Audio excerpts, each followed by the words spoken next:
नमस्कार दोस्तों, स्वागत है आप सभी का टेस्ट वे सुधा में। प्रसिद्ध हिंदी साहित्यकार मुंशी प्रेमचंद की एक रचना आज मैं आपके लिए लेकर आई हूँ। कहानी का शीर्षक है घास वाली। परंतु आज की कहानी शुरू करने से पहले मेरी आप सबसे विनम्र विनती है कि अगर आपने अभी तक मेरे चैनल को सब्सक्राइब नहीं किया है तो प्लीज़ इसे सब्सक्राइब कर लें। तो चलिए प्रस्तुत है आज की ये कहानी। मूलिया हरी हरी घास का गट्ठा लेकर आई तो उसका गेहुआ रंग कुछ तमतमाया हुआ था और बड़ी बड़ी मद भरी आंखों में शंका समाई हुई थी। महावीर ने उसका तमतमाया हुआ चेहरा देखकर पूछा, क्या है मूलिया, आज कैसा जी है? मूलिया ने कुछ जवाब नहीं दिया। उसकी आंखें डबडबा गईं। महावीर ने समीप जाकर पूछा, क्या हुआ है, बताती क्यों नहीं? किसी ने कुछ कहा है क्या? अम्मा ने डांटा है, क्यों इतनी उदास है? मूलिया ने सिसक कर कहा, कुछ नहीं, हुआ क्या है, अच्छी तो हूँ। महावीर ने मूलिया को सिर से पांव तक देखकर कहा, चुपचाप रोएगी, बताएगी नहीं? मूलिया ने बात टालकर कहा, कोई बात भी हो? क्या बताऊं? मूलिया इस उसर में गुलाब का फूल थी। गेहुआ रंग था, हिरन की सी आंखें, नीचे खिंचा हुआ चिबुक, कपोलों पर हल्की लालिमा, बड़ी बड़ी नुकीली पलकें, आंखों में एक विचित्र आर्द्रता जिसमें एक स्पष्ट वेदना, एक मूक व्यथा झलकती रहती थी। मालूम नहीं चमारों के इस घर में वह अप्सरा कहाँ से आ गई थी। क्या उसका कोमल फूल सा गात इस योग्य था कि सर पर घास की टोकरी रखकर बेचने जाती? उस गांव में भी ऐसे लोग मौजूद थे जो उसके तलुओं के नीचे आंखें बिछाते थे, उसकी एक चितवन के लिए तरसते थे, जिससे अगर वह एक शब्द भी बोलती तो निहाल हो जाते। लेकिन उसे आए साल भर से अधिक हो गया, किसी ने उसे युवकों की तरफ ताकते या बातें करते नहीं देखा। वह घास लिए निकलती तो ऐसा मालूम होता मानो उषा का प्रकाश सुनहरे आवरण में रंजित अपनी छटा बिखेरता जाता हो। कोई गजलें गाता, कोई छाती पर हाथ रखता, पर मूलिया नीचे आंख किए अपनी राह चली जाती। लोग हैरान होकर कहते, इतना अभिमान, महावीर में ऐसे क्या सुरखाब के पर लगे हैं, ऐसा अच्छा जवान भी तो नहीं, न जाने यह कैसे उसके साथ रहती है। मगर आज ऐसी बात हो गई जो इस जाति की और युवतियों के लिए चाहे गुप्त संदेश होती, मूलिया के लिए हृदय का शूल थी। प्रभात का समय था। पवन आम की बौर की सुगंधी से मतवाला हो रहा था। आकाश पृथ्वी पर सोने की वर्षा कर रहा था। मूलिया सिर पर झौवा रखे घास छीलने चली तो उसका गेहुआ रंग प्रभात की सुनहरी किरणों से कुंदन की तरह दमक उठा। एकाएक युवक चैन सिंह सामने से आता हुआ दिखाई दिया। मूलिया ने चाहा कि कतराकर निकल जाए, मगर चैन सिंह ने उसका हाथ पकड़ लिया और बोला, मूलिया, तुझे क्या मुझ पर दया नहीं आती? मूलिया का वह फूल सा खिला चेहरा ज्वाला की तरह दहक उठा। वह जरा भी नहीं डरी, जरा भी न झिझकी। झौवा जमीन पर गिरा दिया और बोली, मुझे छोड़ दो, नहीं मैं चिल्लाती हूँ। चैन सिंह को आज जीवन में एक नया अनुभव हुआ। नीची जातों में रूप माधुर्य का इसके सिवा और काम ही क्या है कि वह ऊंची जात वालों का खिलौना बने। ऐसे कितने ही मार्क उसने जीते थे, पर आज मूलिया के चेहरे का वह रंग, उसका वह क्रोध, वह अभिमान देखकर उसके छक्के छूट गए। उसने लज्जित होकर उसका हाथ छोड़ दिया। मूलिया वेग से आगे बढ़ गई। संघर्ष की गर्मी में चोट की व्यथा नहीं होती, पीछे से टीस होने लगती है। मूलिया जब कुछ दूर निकल गई तो क्रोध और भय तथा अपनी बेकसी को अनुभव करके उसकी आंखों में आंसू भर आए। उसने कुछ देर जब्त किया, फिर सिसक सिसक कर रोने लगी। अगर वह इतनी गरीब न होती तो किसी की मजाल थी कि इस तरह उसका अपमान करता।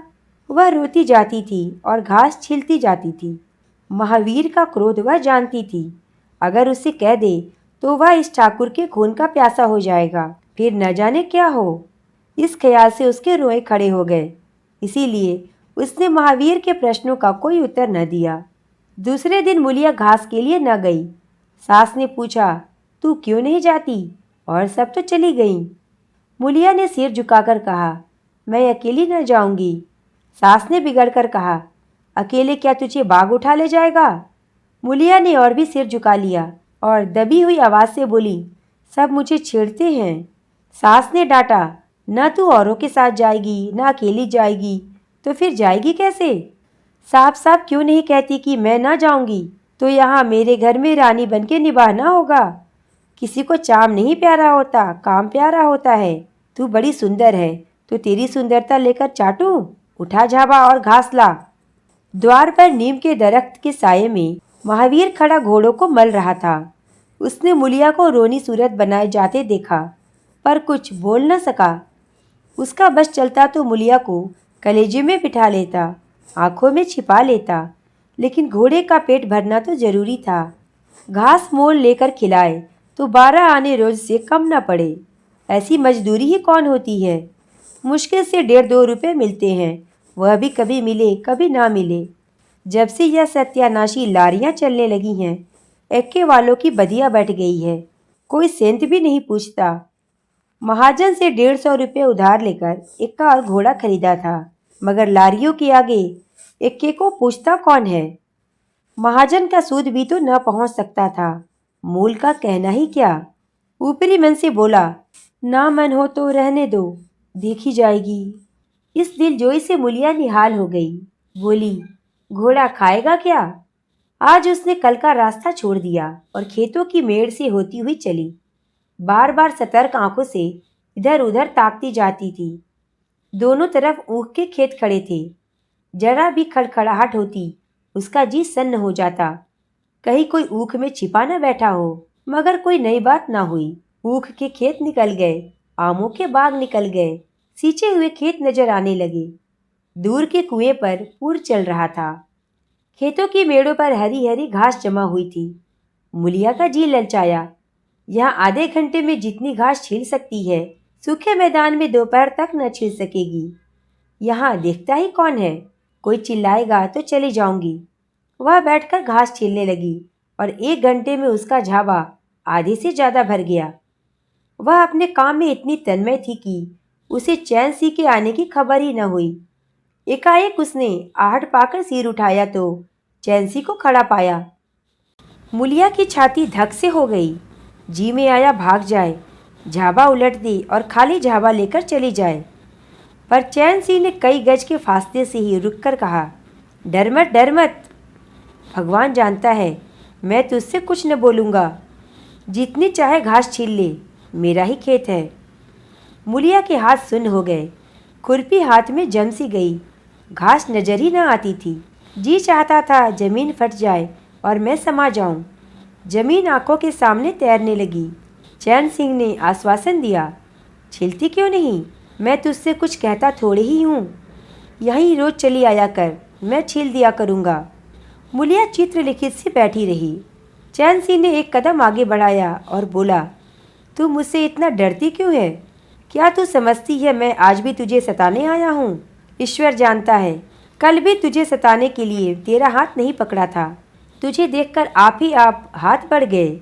मुझे कुछ सुध ही न रही। तू चली गई तो मैं वहीं बैठकर घंटों रोता रहा। जी में आता था हाथ काट डालूं, कभी जी चाहता था जहर खा लूं। तभी से तुझे ढूंढ रहा हूँ। आज तू इस रास्ते से चली आई। मैं सारा हार छानता हुआ यहाँ आया हूँ। अब जो सजा तेरे जी में आवे दे दे। अगर तू मेरा सिर भी काट ले तो गर्दन न हिलाऊंगा। मैं शोहदा था, लुच्चा था, लेकिन जब से तुझे देखा है मेरे मन से सारी खोट मिट गई है। अब तो यही जी में आता है कि तेरा कुत्ता होता और तेरे पीछे पीछे चलता। तेरा घोड़ा होता तब तो तू अपने हाथों से मेरे सामने घास डालती। किसी तरह यह चोला तेरे काम आवे। मेरे मन की यह सबसे बड़ी लालसा है। मेरी जवानी काम न आवे अगर मैं किसी खोट से यह बातें कह रहा हूँ। बड़ा भागवान था महावीर, जो ऐसी देवी उसे मिली। मुलिया चुपचाप सुनती रही, फिर सिर नीचा करके भोलेपन से बोली, तो तुम मुझे क्या करने को कहते हो? चैन सिंह और समीप आकर बोला, बस तेरी दया चाहता हूँ। मुलिया ने सिर उठाकर उसकी ओर देखा। उसकी लज्जा न जाने कहाँ गायब हो गई। चुभते हुए शब्दों में बोली, तुझसे एक बात कहूँ, बुरा तो न मानोगे? तुम्हारा ब्याह हो गया है या नहीं? चैन सिंह ने दबी जबान से कहा, ब्याह तो हो गया है, लेकिन ब्याह क्या है, खिलवाड़ है। मुलिया के होठों पर अवहेलना की मुस्कुराहट झलक पड़ी। बोली, फिर भी अगर मेरा आदमी तुम्हारी औरत से इस तरह बातें करता तो तुम्हें कैसा लगता? तुम उसकी गर्दन काटने पर तैयार हो जाते कि नहीं? बोलो, क्या समझते हो कि महावीर चमार है तो उसकी देह में लहू नहीं है? उसे लज्जा नहीं है? अपनी मर्यादा का विचार नहीं है? मेरा रंग रूप तुम्हें भाता है? क्या घाट के किनारे मुझसे कहीं सुंदर औरतें नहीं घुमा करती? मैं उनके तलवों की बराबरी भी नहीं कर सकती। तुम उनमें से किसी से क्यों नहीं दया मांगते? क्या उनके पास दया नहीं है? मगर वहाँ तुम न जाओगे, क्योंकि वहाँ जाते तुम्हारी छाती दहलती है। मुझसे दया मांगते हो इसीलिए ना कि मैं चमारिन हूँ, नीच जाति की हूँ, और नीच जाति की औरत जरा सी गुड़ की धमकी और जरा सी लालच से तुम्हारी मुट्ठी में आ जाएगी। कितना सस्ता सौदा है। ठाकुर हो ना, ऐसा सस्ता सौदा क्यों छोड़ने लगे? चैन सिंह लज्जित होकर बोला, यह बात नहीं, मैं सच कहता हूँ। इसमें ऊंच नीच की बात नहीं है, सब आदमी बराबर हैं। मैं तो तेरे चरणों पर सिर रखने को तैयार हूँ। मुलिया ने कहा, इसीलिए ना कि जानते हो मैं कुछ नहीं कर सकती। जाकर किसी खतरानी के चरणों पर सिर रखो तो मालूम हो कि चरणों पर सिर रखने का क्या फल मिलता है। फिर यह सिर तुम्हारी गर्दन पर न रहेगा। चैन सिंह मारे शर्म से जमीन में गड़ा जाता था। उसका मुंह ऐसे सूख गया था मानो महीनों की बीमारी से उठा हो। मुंह से बात न निकलती थी। मुलिया इतनी वाकपटु है, इसका उसे गुमान भी न था। मुलिया फिर बोली, मैं भी रोज बाजार जाती हूँ, बड़े बड़े घरों का हाल जानती हूँ। मुझे किसी बड़े घर का नाम बता दो जिसमें कोई साइस, कोई कोचवान, कोई कहार, कोई पंडा, कोई महाराज न घुसा बैठा हो। यह सब बड़े घरों की लीला है, और वह औरतें जो कुछ करती हैं ठीक करती हैं। उनके घरवाले भी तो चमारिनों और कहारिनों पर जान देते फिरते हैं। लेना देना बराबर हो जाता है। बेचारे गरीब आदमियों के लिए यह बातें कहाँ हैं? मेरे आदमी के लिए संसार में जो कुछ हूँ मैं हूँ। वह किसी दूसरी मेहरिया की ओर आंख उठाकर भी नहीं देखता। संयोग की बात है कि मैं तनिक सुंदर हूँ, लेकिन मैं काली कलूटी भी होती तब भी वह मुझे इसी तरह रखता, इसका मुझे विश्वास है। मैं चमारिन होकर भी इतनी नीच नहीं हूँ कि विश्वास का बदला खोट से दूँ। हाँ, वह अपने मन की करने लगे, मेरी छाती पर मूंग दलने लगे तो मैं भी उसकी छाती पर मूंग दलूंगी। तुम मेरे रूप के ही दीवाने हो ना? आज मुझे माता निकल आए, कानी हो जाऊं तो मेरी ओर ताकोगे भी नहीं। बोलो, झूठ कहती हूँ? चैन सिंह इनकार न कर सका। मुलिया ने उसी गर्व से भरे हुए स्वर में कहा, लेकिन मेरी एक नहीं, दोनों आंखें फूट जाएं तब भी वह मुझे इसी तरह रखेगा। मुझे उठावेगा, बैठावेगा, खिलावेगा। तुम चाहते हो मैं ऐसे आदमी के साथ कपट करूं? जाओ, अब मुझे कभी न छेड़ना, नहीं तो अच्छा न होगा। जवानी जोश है, बल है, दया है, साहस है, आत्मविश्वास है, गौरव है और सब कुछ जो जीवन को पवित्र, उज्जवल और पूर्ण बना देता है। जवानी का नशा घमंड है, निर्दयता है, स्वार्थ है, शेखी है, विषय वासना है, कटुता है और वह सब कुछ जो जीवन को पशुता, विकार और पतन की ओर ले जाता है। चैन सिंह पर जवानी का नशा था। मुलिया के शीतल छींटों ने नशा उतार दिया।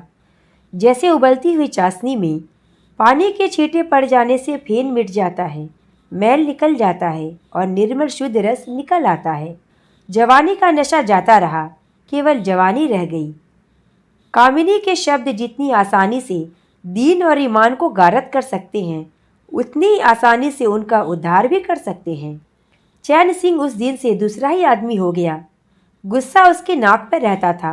बात बात पर मजदूरों को गालियां देना, डांटना और पीटना उसकी आदत थी। आसामी उसे थर थर काँपते थे। मजदूर उसे आते देखकर अपने काम में चुस्त हो जाते थे, पर ज्यों ही उसने उधर पीठ फेरी और उन्होंने चीलम पीना शुरू किया, पर सब दिल से उससे जलते थे, उसे गालियां देते थे। मगर उस दिन से चैन सिंह इतना दयालु, इतना गंभीर, इतना सहनशील हो गया, लोगों को आश्चर्य होता था। कई दिन गुजर गए थे। एक दिन संध्या समय चैन सिंह खेत देखने गया। पुर चल रहा था। उसने देखा कि एक जगह नाली टूट गई है और सारा पानी बाहर चला जाता है। क्यारियों में पानी बिल्कुल नहीं पहुंचता, मगर क्यारी बनाने वाली बुढ़िया चुपचाप बैठी है। उसे इसकी जरा भी फिक्र नहीं कि पानी क्यों नहीं आता। पहले यह दशा देखकर चैन सिंह आपे से बाहर हो जाता। उस औरत की उस दिन मजूरी काट लेता और पुर चलाने वालों को घुड़कियां जमाता, पर आज उसे क्रोध नहीं आया। उसने मिट्टी लेकर नाली बांध दी और खेत में जाकर बुढ़िया से बोला, तू यहाँ बैठी है और पानी सब बहा जा रहा है। बुढ़िया घबराकर बोली, अभी खुल गई होगी राजा, मैं अभी जाकर बंद किए देती हूँ। यह कहती हुई वह थर थर काँपने लगी।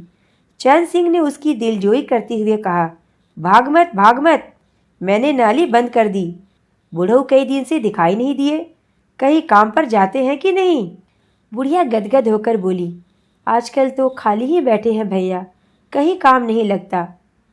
चैन सिंह ने नम्र भाव से कहा, तू हमारे यहाँ लगा दे, थोड़ा सा सन रखा है, उसे काट दें।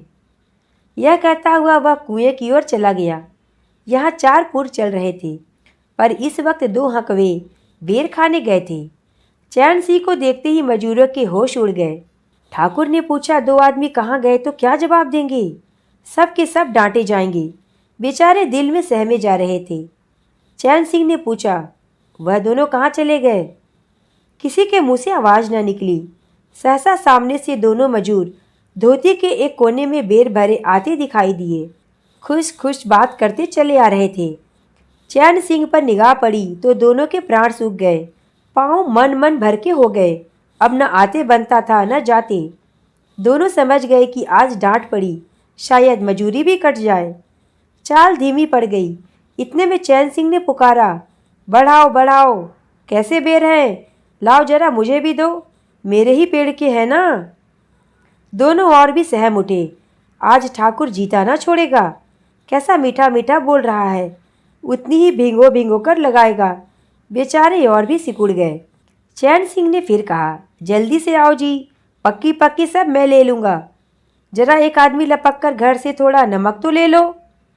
फिर बाकी दोनों मजूरों से कहा, तुम भी दोनों आओ। उस पेड़ के बेर बड़े मीठे होते हैं, बेर खा ले, काम तो करना ही है। अब दोनों भगोड़ों को कुछ ढाढ़स हुआ। सभी ने जाकर सब बेर चैन सिंह के आगे डाल दिए और पक्के छाट कर उसे देने लगे। एक आदमी नमक लाने दौड़ा। आधे घंटे तक चारों पुर बंद रहे। जब सब बेर उड़ गए और ठाकुर चलने लगे तो दोनों अपराधियों ने हाथ जोड़कर कहा, भैया जी, आज जान बख्शी हो जाए, बड़ी भूख लगी थी, नहीं तो कभी न जाते। चैन सिंह ने नम्रता से कहा, तो इसमें बुराई क्या हुई? मैंने भी तो बेर खाए। 1 आध घंटे का हरज हुआ, यही ना? तुम चाहोगे तो घंटे भर का काम आधे घंटे में कर दोगे, न चाहोगे दिन भर में भी घंटे भर का काम न होगा। चैन सिंह चला गया तो चारों बातें करने लगे। एक ने कहा, मालिक इस तरह रहे तो काम करने में जी लगता है, यह नहीं कि हरदम छाती पर सवार। दूसरे ने कहा, मैंने तो समझा आज कच्चा ही खा जाएंगे। तीसरा बोला, कई दिन से देखता हूँ मिजाज नरम हो गया है। चौथे ने कहा, सांझ को पूरी मजूरी मिले तो कहना। पहला बोला, तुम तो हो गोबर गणेश, आदमी का रुख नहीं पहचानते। दूसरे ने कहा, अब खूब दिल लगाकर काम करेंगे। तीसरा बोला, और क्या, जब उन्होंने हमारे ऊपर छोड़ दिया तो हमारा भी तो धर्म है कि कोई कसर न छोड़े। चौथा बोला, मुझे तो भैया ठाकुर पर अब भी विश्वास नहीं आता। एक दिन चैन सिंह को किसी काम से कचहरी जाना था। 5 मील का सफ़र था। यूँ तो वह बराबर अपने घोड़े पर जाया करता था, पर आज धूप बड़ी तेज हो रही थी। सोचा एक्के पर चलूँ। महावीर को कहला भेजा, मुझे लेते जाना। कोई 9 बजे महावीर ने पुकारा। चैन सिंह तैयार बैठा था, चटपट एक्के पर बैठ गया, मगर घोड़ा इतना दुबला हो रहा था, एक्के की गद्दी इतनी मैली और फटी हुई, सारा सामान इतना रद्दी की चैन सिंह को उस पर बैठते शर्म आई। पूछा, यह सामान क्यों बिगड़ा हुआ है महावीर?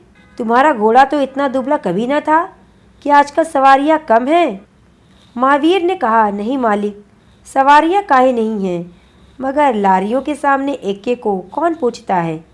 कहाँ 2 ढाई 3 की मजूरी करके घर लौटता था, कहाँ अब 20 आने पैसे भी नहीं मिलते। क्या जानवर को खिलाऊं, क्या आप खाऊं? बड़ी विपत्ति में पड़ा हूँ। सोचता हूँ एक्का घोड़ा बेच बाच कर आप लोगों की मजूरी कर लूँ, पर कोई गाहक नहीं लगता। ज़्यादा नहीं तो 12 आने तो घोड़े को चाहिए, घास ऊपर से। जब अपना ही पेट नहीं चलता तो जानवर को कौन पूछे। चैन सिंह ने उसके फटे हुए कुर्ते की ओर देखकर कहा, 2-4 बीघे खेती क्यों नहीं कर लेते। महावीर सिर झुकाकर बोला, खेती के लिए बड़ा पौरुख चाहिए मालिक। मैंने तो यही सोचा है कि कोई ग्राहक लग जाए तो एक्के को औने पौने निकाल दूं, फिर घास छीलकर बाजार ले जाया करूं। आजकल सास पतोहू दोनों छीलती हैं, तब जाकर 10-12 आने पैसे नसीब होते हैं। चैन सिंह ने पूछा, तो बुढ़िया बाजार जाती होगी। महावीर लजाता हुआ बोला, नहीं भैया, वह इतनी दूर कहाँ चल सकती है, घर वाली चली जाती है, दोपहर तक घास छीलती है, तीसरे पहर बाजार जाती है, वहाँ से घड़ी रात गए लौटती है। हलकान हो जाती है भैया, मगर क्या करूँ, तकदीर से क्या जोर। चैन सिंह कचहरी पहुँच गए और महावीर सवारियों की टोह में इधर उधर इक्के को घुमाता हुआ शहर की तरफ चला गया। चैन सिंह ने उसे 5 बजे आने को कह दिया। कोई 4 बजे चैन सिंह कचहरी से फुर्सत पाकर बाहर निकले। हाथे में पान की दुकान थी। जरा और आगे बढ़कर एक घना बरगद का पेड़ था। उसकी छाह में बीसों ही तांगे एक्के फीटने खड़ी थीं। घोड़े खोल दिए गए थे। वकीलों, मुख्तारों और अफसरों की सवारियां यही खड़ी रहती थीं। चैन सिंह ने पानी पिया, पान खाया और सोचने लगा, कोई लारी मिल जाए तो जरा शहर चला जाऊं, कि उसकी निगाह एक घास वाली पर पड़ गई। सिर पर घास का झाबा रखे साइसों से मोल भाव कर रही थी। चैन सिंह का हृदय उछल पड़ा, यह तो मुलिया है। बनी ठनी एक गुलाबी साड़ी पहने कोचवानों से मेल तोल कर रही थी। कई कोचवान जमा हो गए थे। कोई उससे दिल लगी करता था, कोई घूरता था, कोई हंसता था। एक काले कलूटे कोचवान ने कहा, मुला, घास तो उड़ के अधिक से अधिक 6 आने की है।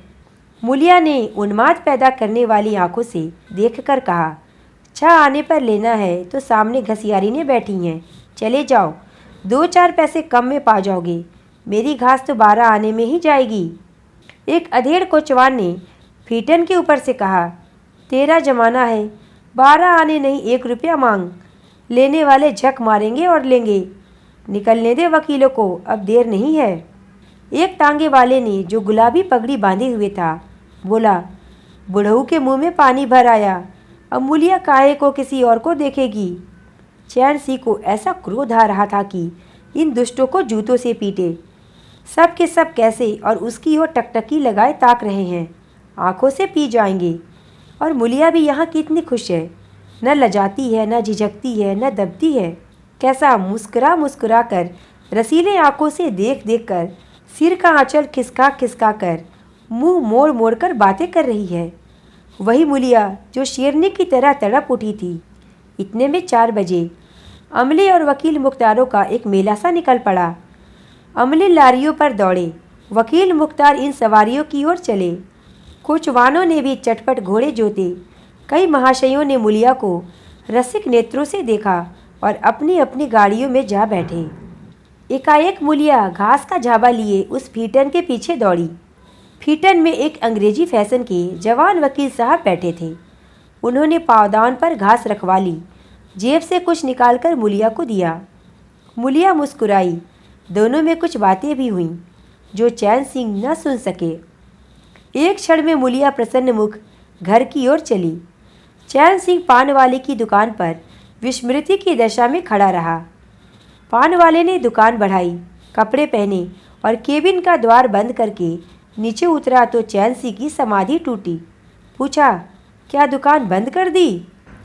पान वाले ने सहानुभूति दिखाकर कहा, इसकी दवा करो ठाकुर साहब, यह बीमारी अच्छी नहीं है।